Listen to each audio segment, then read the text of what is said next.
পৃথিবীর দীর্ঘতম সমুদ্র সৈকতের জেলা কক্সবাজারের ব্যবসা ও অর্থনীতির ব্যাপক সম্ভাবনার কথা তুলে ধরে অর্থনৈতিক সমৃদ্ধির জন্য কী কী করণীয় তা স্থানীয়দের কাছে জানতে চান প্রধান উপদেষ্টা ডক্টর মোহাম্মদ ইউনূস।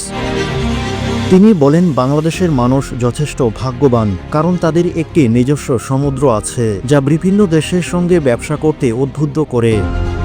শুক্রবার কক্সবাজারের বিআইএএম অডিটোরিয়ামে স্থানীয় জনগণের সঙ্গে মতবিনিময়কালে একথা বলেন প্রধান উপদেষ্টা। স্থানীয় ব্যবসায়ী, শিক্ষক, ছাত্র, এনজিও কর্মী, সাংবাদিক সহ বিভিন্ন শ্রেণী পেশার মানুষ এই মতবিনিময় সভায় অংশ নেন।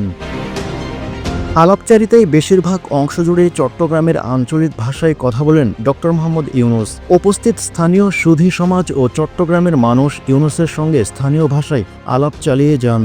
কেউ আনারে আইয়ে বাদ খাওয়াই যাক, ইয়ন তো আনার নছে, আনার তো নিজের ক্ষমতা আছে, আর ধন সম্পদ আছে, যে জায়গা জমি আছে নিজের সঙ্গে, আনা তো গরিব পারি, আনারে দেশ যাইতো নদর বলি আর ইয়ান গরিব না পারি, আমি মানুষের বোঝা হয়ে গেল, আরা তো কে বোঝা হইতাম না চাই, আর ফুয়াশা বড় হইতো চা দাদা দাদির খবরের পাশে, নিজের ঘরের পাশে, আত্মীয় স্বজনের পাশে, ইয়ান আর না পারিস। এদিকে সমুদ্রভিত্তিক অর্থনীতির সম্ভাবনার কথা তুলে ধরে প্রধান উপদেষ্টা বলেন, বাংলাদেশের একটি দীর্ঘ সমুদ্র তীর রয়েছে এবং চট্টগ্রামের সমুদ্র তীরে যে কোনো স্থানে সমুদ্র বন্দর নির্মাণ করা সম্ভব। কক্সবাজারে ব্যাপক পরিবর্তন আনা হয়। এটি কেবল একটি পর্যটন শহর নয়, বরং অর্থনীতিরও কেন্দ্র হবে।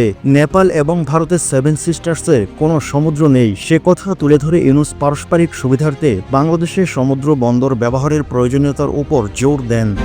তিনি বলেন, আমরা ব্যবসা করতে পারলেই সকলের ভাগ্য বদলে যাবে। কক্সবাজারের লবণ উৎপাদনকারীদের কাছে ইউনূস জানতে চান, বিদেশি আমদানিকারকরা বাংলাদেশ থেকে আমদানি করতে আগ্রহী কিনা, কেননা কক্সবাজারে কৃষকদের উৎপাদিত লবণ রপ্তানি করার সম্ভাবনা রয়েছে।